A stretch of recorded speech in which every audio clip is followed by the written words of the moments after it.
YouTube innove, YouTube prend des mesures, mais est-ce que ça va être efficace? C'est la question à laquelle on va répondre aujourd'hui dans cette facecam au sujet d'une nouveauté qui arrive sur YouTube. Je sais pas si vous l'avez déjà vu, moi pour l'instant c'est pas encore effectif. Je ne le vois pas encore actif sur mon YouTube, c'est en cours de déploiement dans le monde entier et tout ça. Mais YouTube a décidé de supprimer le compteur de dislikes, donc le nombre de dislikes sur une vidéo, en laissant bien évidemment le fait de pouvoir disliker, le pouvoir liker avec le compteur des likes, mais le nombre de dislikes va disparaître du coup du YouTube Game, et c'est une décision qu'ils ont pris après quelques expérimentations, après quelques essais. J'ai envie d'aborder ce sujet parce que vous savez que j'aime bien parler de YouTube et tout ça, parce que j'aime bien aussi rétablir certaines vérités, j'aime bien donner mon avis aussi sur certaines choses concernant le monde de YouTube et comment ça fonctionne. Et je pense que cette nouveauté, cette news qui a été diffusée largement sur les réseaux sociaux depuis une dizaine de jours mérite quand même notre attention, et on va essayer de répondre à la question: est-ce que c'est utile? Est-ce que c'est nécessaire? Est-ce que c'est une bonne chose de supprimer le nombre de dislikes? Alors déjà, personnellement, est-ce que moi je me fie au nombre de dislikes sur mes vidéos? Ça m'arrive quelques fois quand je fais des vidéos un peu touchy, des vidéos un petit peu comme la vidéo en voiture avec Geoffrey, la vidéo avec le lance-flamme, etc. où j'essaie de voir un petit peu j'essaie de prendre un peu la température et tout. Maintenant, je me base pas sur mes compteurs de likes ou de dislikes pour faire mon contenu, etc. Mais c'est vrai que ça reste quand même quelque chose qui est intéressant pour pouvoir... Alors nous, en tant que créateur, on va y avoir accès. Normalement, en tant que créateur, on aura toujours accès au nombre de likes et de dislikes, mais vous, en tant que spectateur, vous aurez plus accès. Moi, je sais que de toute façon, quand je publie une nouvelle vidéo, là, je regarde par exemple le vlog d'hier, quand je publie une nouvelle vidéo, généralement, j'ai une centaine de dislikes qui débarquent très rapidement. Entre 80 et 100 dislikes par vidéo. Donc on voit que c'est 80 à 100 personnes qui tous les jours, et en plus les dislikes arrivent beaucoup plus vite que les likes, c'est ça qui est ouf. Les dislikes du coup arrivent extrêmement vite dans mes vidéos. C'est quand même assez incroyable. On croirait que ces gens-là, ils attendent qu'une chose, c'est que la vidéo soit publiée, et à la première seconde où ça se lance, le dislike qui tombe et tout ça. Là je regarde par exemple un autre vlog que j'ai fait. Là j'étais à 87 dislikes, là je suis à 105. Voilà, j'ai généralement une centaine de dislikes sur chacune de mes vidéos, et c'est comme ça depuis maintenant très longtemps, voilà. Hormis sur quelques vidéos, comme je vous dis, un peu touchy, où j'ai quand même eu plus de dislikes que d'habitude. Là, ça veut dire que c'est des gens qui généralement n'en mettent pas, et là, ils se sont dit, je vais en mettre. Ou des gens qui se disent, d'habitude, je mets un like, mais là, je suis pas très fan, je vais pas en mettre. Là, si je regarde un petit peu mes statistiques, généralement, je tourne toujours autour de 80% de likes comparé aux dislikes. Donc ça va, c'est assez raisonnable. Après, moi, je fais pas le mono-like, hein. Dans mes vidéos, à part la fin, dire merci de lâcher un pouce bleu, ou merci de liker la vidéo et tout ça. Je vous casse pas les couilles toute la vidéo en disant n'hésitez pas à vous abonner, vous êtes 37% à ne pas être abonné à la chaîne alors que vous regardez mes vidéos, machin et tout. Non, j'aime pas trop cette aumône à l'interaction et tout ça. Voilà, moi ce que je préfère chez vous, c'est vos commentaires de toute façon. C'est pas vos likes, vos dislikes ou autres, c'est vos commentaires, et les partages aussi, c'est important, mais c'est vos commentaires qui me font le plus plaisir, parce que ça me permet justement d'échanger avec vous. Ça me permet, voilà, les breaking news, j'ai beaucoup moins de likes que d'habitude dans les breaking news. C'est normal, je touche des sujets qui sont un peu touchy aussi, ou qui sont un peu plus clivants, où je donne quand même mon opinion, et on n'est pas forcément tous d'accord, donc c'est vrai que c'est un peu, voilà, c'est un peu compliqué, mais sinon, ouais, je tourne autour des 80%, donc ça va, moi je suis content. Je dis, je me base pas sur les likes et les dislikes de toute façon pour faire mon contenu. Donc on y va, on va lire cet article, et on va essayer de réagir ensemble. Donc c'est le nouveau format que je fais depuis quelques temps, lire des articles et réagir. C'est parti. Suite à des expérimentations menées plus tôt en 2020, YouTube annonce la suppression du compteur de dislikes, je dis dislike, c'est je n'aime pas, de sa plateforme d'hébergement de vidéos. Un changement qui vise à protéger les vidéastes. Personnellement, moi c'est pas le nombre de dislikes qui me touche, c'est plus les commentaires. Maintenant, au niveau commentaires, il y a une auto-modération de YouTube qui met des commentaires peut-être un peu cinglants. Il les met en privé, en fait, il les met en soumis à examen de l'influenceur, mais en cours d'examen, voilà. Mais moi je regarde, j'en ai pas tant que ça. Spam potentiel inapproprié, mec, on en a rien à foutre de ta vie. Bon bah tu vois, vous êtes terrifiant sans déconner. Là c'est des pubs de sites de cul, machin. En ce moment ça n'arrête pas, j'en supprime tous les jours, c'est infernal. Mais voilà, moi c'est plus les commentaires qui touchent que les dislikes, je trouve. Après, les dislikes permettent de prendre la température, mais on va y venir. Le géant de l'hébergement de vidéos annonce le 10 novembre 2021 la suppression des compteurs de dislikes des contenus de sa plateforme. Une décision que l'entreprise justifie par la volonté de préserver ses créateurs du harcèlement et de certaines attaques ciblées. La nouvelle ne tombe pas de nulle part. La suppression du bouton dislike était étudiée depuis 2019 par les équipes de la plateforme, et les compteurs de dislikes avaient déjà été supprimés temporairement lors d'une expérimentation en 2021. Bon, j'ai même pas vu passer moi. Il sera toujours possible de montrer qu'on n'aime pas une vidéo en appuyant sur le pouce vers le bas, mais le volume ne sera plus affiché publiquement. Les créateurs pourront toujours le voir dans leur tableau de bord pour se faire une idée de ce qui marche et ne marche pas sur leur chaîne.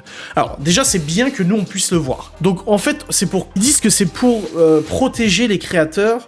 Je pense que c'est pour protéger les créateurs de raids malveillants. Donc, les raids malveillants, c'est quoi? C'est ce qui a pu se passer. J'ai vu ça en quelques années de gestion sur YouTube, pas sur ma chaîne, mais sur la chaîne que je gérais, où en fait, des groupes de personnes fervents défenseurs d'un sujet qui était traité dans la vidéo, par exemple la parentalité, l'éducation bienveillante et positive. La vidéo a été partagée sur un groupe où il y avait des dizaines de milliers de mamans pro-VEO, donc violence anti-VO, pas pro-VO, mais anti-violence éducative ordinaire, et ils avaient tous dit les dislikés en masse, et c'est vrai que ça avait disliké en masse. Non, il faut savoir que sur YouTube, autant les likes comme les dislikes comptent pareil, hein. Dans le référencement, les gens pensent qu'en mettant un dislike, ça va déréférencer la vidéo, ou ça supprimera la vidéo, ou ça rendra triste le créateur. Moi, c'est pas mon cas, peut-être qu'il y en a ça les touche, je ne sais pas, mais bon, après, ça joue pareil, hein, pour le référencement, hein, le YouTube aime bien le buzz, hein, que ce soit des likes ou dislikes, il aime bien les deux, donc ça va. Maintenant,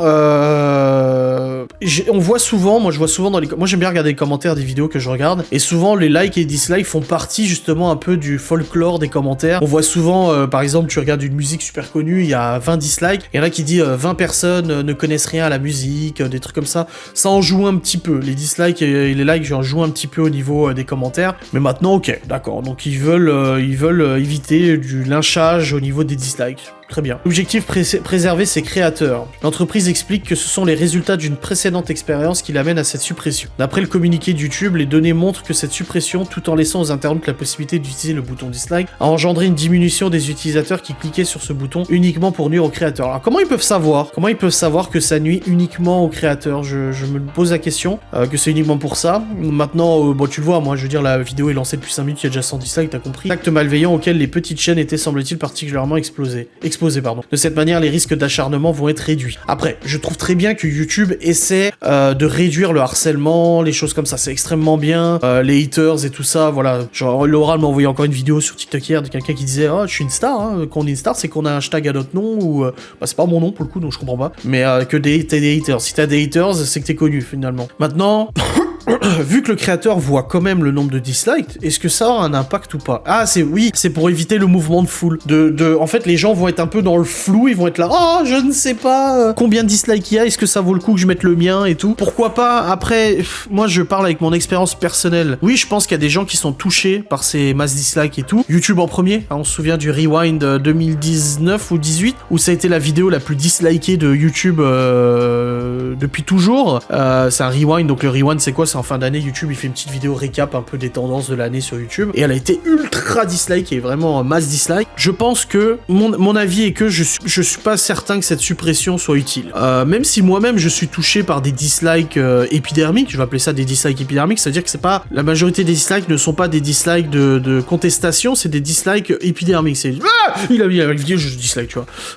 J'ai gueulé un peu fort, je pense Laura va se demander pourquoi j'ai gueulé. Mais moi je suis pas sûr, je suis pas convaincu de l'impact, je suis pas sûr que ça soit vraiment une bonne chose, parce que moi ça me permet aussi de prendre la température de certaines vidéos. Moi je tombe sur des vidéos de créateurs que je ne connais pas. Après, tu vois, j'adapte un petit peu mon opinion en fonction de ce que je m'apporte moi-même comme argument. Et si je tombe sur une vidéo et que je vois un compteur de dislike vachement haut, c'est pas pour ça que je vais pas regarder en fait. Moi je regarde quand même la vidéo, je me fais mon propre avis. Je pense que de toute façon, la base du problème c'est pas l'outil, c'est les gens qui l'utilisent, c'est comme les réseaux sociaux. Le problème c'est pas Twitter, c'est ce que les gens ils en font en fait. C'est ça le problème, c'est qu'il faut remonter à la source du problème, c'est les gens, leur manque d'éducation, leur manque de respect. T'aimes pas une vidéo, tu mets un dislike, moi ça m'est déjà arrivé de mettre un dislike, t'aimes pas une vidéo, tu mets un dislike, pas de problème. C'est de bonne guerre, tu comprends que le contenu ne plaît pas, ou que les gens soient pas d'accord, pas de souci. Par contre, tu t'amuses à rameuter le quartier pour aller disliker une vidéo en disant allez, masse disliker cette vidéo, parce que toi ton opinion est qu'elle est pourrie, donc ça veut dire que tu emportes avec toi des gens sans forcément une opinion aussi tranchée que toi à faire un acte comme ça parce que toi t'en es convaincu, tu vois. Et c'est là le problème. Le problème il est là, c'est pas l'outil. Je trouve que c'est bien d'avoir des dislikes, c'est bien de savoir un peu prendre la température, moi ça me fait plaisir. Mais du coup voilà, YouTube préfère en fait retirer l'outil plutôt que d'éduquer les gens. Mais en même temps c'est pas YouTube d'éduquer les gens, c'est compliqué quoi. C'est compliqué. En fait on a donné trop d'outils aux gens pour harceler, on a donné trop d'outils aux gens pour faire du mal, on a donné trop d'outils aux gens pour ça. Et maintenant on retire les outils petit à petit. On parlerait de commentaires, je dirais que YouTube pourrait faire un effort sur l'algorithme, même si je trouve que là il est assez performant pour les commentaires insultants, hein. Je parle pas des mauvais commentaires, hein. T'as le droit d'avoir des mauvais commentaires, ça m'arrive aussi, mais des commentaires qui ont aucun but à part dénigrer ou faire du mal aux créateurs, mais les dislikes, je suis pas super sûr que c'est un grand impact en fait. Vous pensez vraiment, moi je vous pose la question, n'hésitez pas à réagir en commentaire, hein. J'aime bien moi, quand vous écrivez les commentaires, j'aime bien vous lire. N'hésitez pas à me dire, simplement en une phrase, est-ce que vous pensez que c'est bien d'avoir supprimé dislike? Voilà. Oui, je trouve que c'est une bonne idée. Non, après si vous voulez argumenter, je vous lirai, un peu de problème, hein. Mais je suis pas convaincu moi. Je suis pas convaincu de la portée du truc, quoi. Vous ne serez donc peut-être pas d'accord avec cette mesure, mais nous estimons qu'il est nécessaire de la prendre pour améliorer notre plateforme. Un changement qui vise à protéger les vidéastes de la plateforme et s'inscrit dans une volonté plus large de YouTube d'essayer de les préserver de différentes formes de harcèlement. Il n'empêche, du propre aveu de l'entreprise, il reste encore beaucoup de chemin à parcourir. Bon, c'est bien que YouTube soit conscient du chemin à parcourir. Il y a... là, on a fini l'article. Il y a beaucoup de youtubeurs qui tapaient sur YouTube en disant YouTube c'est de la merde, avec toute histoire de démonétisation, des DMCA, tous les gens qui utilisaient des musiques non libres de droit et qui se retrouvaient du coup strike, etc. Ça avait foutu un tollé, c'était vers 2018 à peu près, où beaucoup de créateurs s'étaient insurgés contre la plateforme. Encore maintenant, il y en a, par exemple, le joueur du grenier, hein, qui est en rogne un peu contre YouTube et la censure et tout ça, parce qu'en fait, YouTube a été vraiment un espace de création illimité pendant de nombreuses années, et petit à petit, la réalité du terrain a rattrapé un peu YouTube, et YouTube a dû prendre des décisions qu'il n'aurait peut-être pas voulu prendre, hein. Je parle de YouTube comme une personne morale, une personne physique, mais YouTube a dû prendre des décisions comme démonétiser les vidéos avec même des courts extraits de musique sans incidence, devoir démonétiser les vidéos, devoir censurer des chaînes YouTube, devoir supprimer du contenu, etc. Désactiver les commentaires pour les chaînes famille aussi. Voilà, désactiver les commentaires pour les chaînes famille, au lieu de désactiver les commentaires, pourquoi ils font pas un filtre pour détecter les comptes, je ne sais pas, ils ont les capacités de le faire. Voilà, je pense que YouTube patauge un peu là-dedans, qu'il est contraint par les lois et les réglementations à se mettre en conformité, et ça lui plaît pas forcément parce YouTube n'est pas forcément d'accord avec tout ça, parce que ça mange notre liberté d'expression. On voit, hein, les vidéos contre le vaccin, contre machin, il y en a beaucoup qui sont démonétisées. Moi j'ai vu la dernière fois, j'ai voulu faire une vidéo sur la Chine, j'ai mis le mot Chine en titre, j'étais démonétisé, donc j'ai dû marquer avec une autre écriture. J'ai vu il y a 2-3 jours une vidéo YouTube qui est sortie, et j'ai vu que ça a été mal orthographié, et je me suis dit ça c'est parce que c'est démonétisé. Ah oui, les nazis, il y en a un qui a fait un reportage sur les nazis, et nazi, au lieu de marquer NAZI, il a marqué NAZIH pour que ça soit pas démonétisé, tu vois. On essaie de contourner un petit peu comme ça, et c'est dommage parce qu'il y a plein de vidéos super quali sur internet qui sont démonétisées alors que le sujet est vraiment profond et très intéressant, mais bon, ça fait partie un peu du jeu. Et je pense qu'on va aller de plus en plus vers ça, parce que notre monde, et ça j'en suis triste, tend vers un discours politiquement correct, lissé, où on n'a pas le droit d'avoir des opinions un peu tranchées, des opinions un peu différentes, où il faut que en fait, on est en train d'arriver dans un monde de Teletubbies, où les gens vont être tous constipés, ils arriveront plus à faire caca tellement ils se retiendront en fait de dire ce qu'ils pensent, de penser différemment, d'avoir des opinions un peu hors de ce qu'on essaie de t'inculquer et tout ça, voilà.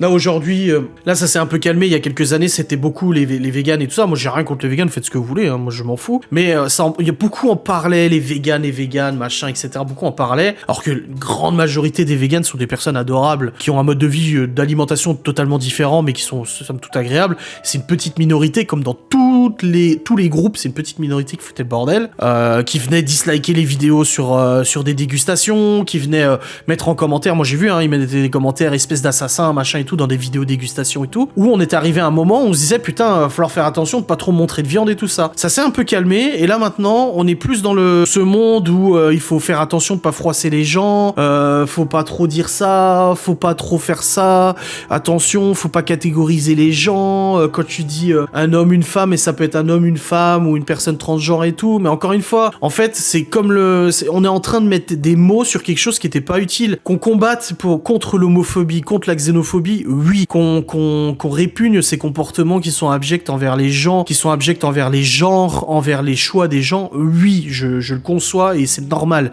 On n'a pas... Il y a un truc qui m'a marqué dans ma vie, c'est que j'étais à Metz il y a maintenant très longtemps. J'étais encore ado, je crois, je me promenais à Metz avec mon beau-frère, peut-être, je sais plus, et en fait, j'ai vu devant mes propres yeux des racailles insulter un homosexuel. Le mec, bon, il était avec son copain homosexuel, et j'ai vu ces mecs suivre le groupe d'homosexuels, des deux mecs, en les insultant de pédales, sale, PD, vas-y, je vais t'enculer, tu verras ce que ça fait, des trucs comme ça. Et moi, c'est un truc qui m'a choqué. Moi, j'ai beaucoup de respect pour tout le monde. Moi, je m'en fous de vos choix, de vos opinions, etc. Grand bien vous fasse, tant que vous êtes heureux de vivre comme ça, c'est tout ce qui compte. Moi, c'est très important que vous soyez heureux. Et puis voilà, et c'est vrai qu'il faut pas hésiter à combattre tout ça, mais je trouve qu'on tombe dans un... En fait, à force de combattre tout ça et à force de pousser, on tombe dans une société où maintenant on n'ose plus rien dire. On n'ose plus rien dire, on n'ose plus rien faire, on a peur de froisser les gens. Et au-delà de froisser les gens, on a peur de se faire cancel sur internet, on a peur de se faire déglinguer, insulter parce que t'as osé dire quelque chose, tu vois. Je veux dire, donc maintenant c'est de plus en plus difficile sur internet, en tout cas quand t'es créateur, d'avoir des opinions un peu à contre-courant de ce que de la mode actuelle, tu vois. Des genres différents, du polyamour, des choses comme ça et tout. Bon, écoutez, moi j'ai rien contre ça, et c'est pas mon cas, c'est pas quelque chose qui m'intrigue ou quoi que ce soit, chacun fait comme il veut, mais je trouve qu'en fait on tombe dans une société, et putain je prends des risques à dire ça, hein, mais on est en train de tomber dans une société, et surtout des réseaux sociaux où on peut plus rien dire. On peut plus avoir d'opinion, on peut plus rien dire. Si t'oses dire, oui bah écoutez, moi je préfère que ma femme soit mère au foyer, et qu'il y a que moi qui bosse, et bah tout de suite on te tombe dessus, t'es un patriarcat machiste, machin, etc. C'est à cause de toi qu'il y a eu les petits pingouins qui se noient et tout ça, tu vois. Je pars dans des délires en fait, alors que le gars il a juste son opinion. Tu sais, s'il vit avec une gonzesse et cette gonzesse elle partage son opinion, elle est d'accord pour être maman au foyer, qui est un très beau métier, hein, nonobstant, mais qui est d'accord pour être maman au foyer, que ça soit que le mec qui rentre et qui rentre le soir et son repas il est prêt. Si la meuf elle est d'accord, pourquoi tu viens casser les couilles, quoi? Et ça me rappelle un TikTok où il y a une nana qui se prend en TikTok, elle dit, elle prépare le repas de son mari, elle dit mon mari va rentrer du travail, il travaille dans le BTP ou je sais pas quoi, il va rentrer du travail, le petit repas est prêt, les enfants sont douchés, etc. Voici ma vie rêvée. Et si la nana ça lui plaît de vivre cette vie, qu'est-ce que vous venez lui casser les couilles en fait? Qu'est-ce que vous venez faire chier les gens? C'est ça que moi on tombe dans une société où en fait on se fait déglinguer pour tous les propos qu'on a. Dès qu'on dit quelque chose on se fait déglinguer, dès qu'on fait quelque chose on se fait déglinguer. Voilà, c'est hallucinant, alors qu'en fait on devrait juste se dire l'important c'est que les gens soient heureux. Faut combattre l'homophobie, faut combattre toutes ces choses là. C'est pas normal qu'on puisse pas vivre comme on veut, avec les croyances qu'on veut, avec le genre qu'on veut, etc. Chacun fait comme il veut, mais ça va trop dans l'extrême. C'est trop on tombe dans l'extrême. C'est comme l'éducation. Là-dessus aussi, attention. Putain, je parle de sujets tout touchy. Là, par exemple, tu vois, mon nombre de dislikes, il va être élevé. Hein. C'est comme l'éducation des enfants. L'éducation, on a vécu des dizaines d'années, bon, ma génération non, mais la génération de nos parents, une éducation très dure, très physique. Voilà, avec, c'est vrai, des claques, des fessées, des coups de ceinture, des trucs comme ça que mon père s'est pris et tout. Moi, j'ai vécu dans une génération où, bon, je les compte sur le doigt de la main, les fois où je me suis pris une tarte de mon père, c'est assez rare. Et j'estime que je les ai méritées, ces tartes. J'estime que je les ai méritées. Et maintenant, on est dans une génération où, en fait, faut laisser les gosses tout faire, faut laisser se marcher dessus, faut laisser se cracher dessus, faut laisser se faire insulter par ses gosses, tout va bien dans le meilleur des mondes. Il faut pas lui imposer de la pression, il faut pas parler de lui à troisième personne, il faut pas ci, il faut ça. Bah ça, je le partage pas. Même si je respecte ceux qui éduquent leurs enfants comme ça. Moi, je connais des gens qui éduquent leurs gosses comme ça et je les ai jamais déglingués, j'ai jamais dit ah machin, qu'est-ce que tu fous là, regarde ton gosse et tout. Chacun fait comme il veut, je m'en fous moi. Chacun fait comme il veut, mais on tombe maintenant dans une extrême de l'éducation où dès que t'es un tantinet autoritaire, ben tu te fais péter la gueule. Dès que t'élèves un peu la voix, moi je le vois dans les vlogs des fois, ça m'arrive d'élever la voix sur les enfants, donc c'est pas je gueule pas comme un taré, mais je parle de manière sèche parce que ça passe, pour moi le fait de parler sèchement, on comprend qu'on n'est pas sur un ton d'humour, de copinage ou quoi que ce soit et que je dis quelque chose de sérieux, le ton change et ça indique un message sérieux. Et ben des fois en vlog, je suis en train de monter la vidéo et je me rends compte que j'ai fait une remarque à un enfant de manière un peu sèche, un peu voilà, genre typiquement Théo, tu arrêtes de jouer à la console, tu vois, ce genre de truc. Bah des fois je me dis est-ce que je le laisse ou est-ce que je le laisse pas, parce que je vais encore me faire péter la gueule parce que j'ai mal parlé à mon gosse, tu sais. Mais en même temps je fais ce que je veux, tu vois. Moi ça marche comme ça, mes enfants ils m'aiment, je les aime aussi, c'est mon opinion. Donc là on tombe dans une société en fait où on bascule d'un extrême à un autre. Alors cet extrême des coups de ceinture et tout, je n'approuve absolument pas. Des raclés et tout, je n'approuve pas du tout. Et encore moins maintenant. Et cet extrême justement où on laisse les gamins tout faire de ce qu'ils veulent de leur vie, machin, et on ne dit plus rien, je suis pas d'accord non plus. Je trouve qu'il faut un juste milieu et il faut surtout laisser les gens faire comme ils veulent. Alors je dis pas qu'il faut laisser les gamins se faire taper, hein. Je me bats pour ça, mais il faut pas laisser les gamins se faire taper ou quoi que ce soit. Mais il faut un juste milieu, il faut arrêter de tomber sur la gueule des gens dès qu'il se passe quelque chose. Et je me suis vraiment étendu sur les likes, dislikes. Je sais même pas si je vais pouvoir faire une vidéo sur ce sujet parce que le problème c'est que j'ai parlé des likes, dislikes, mais je suis parti dans un délire. Je pense que j'adapterai le titre de la vidéo. Je ne sais pas. Je sais pas comment faire les gens parce que là je suis parti sur deux vidéos différentes. Non, je vais laisser comme ça. Je vais laisser comme ça parce que voilà, j'ai pas envie de faire un truc pas naturel ou autre. Et voilà, tout ça pour dire que like, dislike, c'est pas l'outil le problème, c'est les gens le problème. Et plus globalement, c'est notre société le problème. À mon sens, c'est notre société le problème. Et notre société me fait peur. Moi, l'avenir me fait peur. Un avenir où on doit fermer notre gueule, on peut plus rien dire et on risque de froisser quelqu'un et de se faire lyncher en public. Parce que c'est ça le pire. C'est qu'au-delà du fait que tu dises des choses qui plaisent pas, les gens à qui ça plaît pas, ils sont dans une extrême totale, qui sont capables de te lyncher en public. Moi, je le vis tous les jours, hein, mes proches aussi, hein, avec le harcèlement qu'on subit. Dès qu'on dit quelque chose qui plaît pas, on te dérouille la gueule. Et on te fait subir ce que pourtant ces gens estiment défendre, tu vois. C'est ça qui est. C'est comme ce qui s'était passé avec les mamans bienveillantes et tout ça, c'est que ces nanas sont venues souhaiter la mort de mon ex-femme, et ça, je le cautionne pas du tout. Ils sont venus souhaiter la mort de mon ex-femme, alors qu'elles-mêmes défendent au quotidien la bienveillance, la discussion et l'échange, tu vois. Il y a un truc qui cloche, quoi, au bout d'un moment. Enfin, bon, de toute façon, allez voir le hashtag, vous verrez, de toute façon, vous avez compris le délire. Bref, j'espère que cette vidéo vous aura plu quand même si le sujet a été un peu touchy. Donc, moi, je garde mon opinion pour moi, je voulais partager. Je vous suggère pas d'adhérer ou quoi que ce soit. Chacun a son opinion. Je le respecte et respectez aussi la mienne, s'il vous plaît. Sinon, je vous pète la gueule. Et les dents, ok? Allez, salut.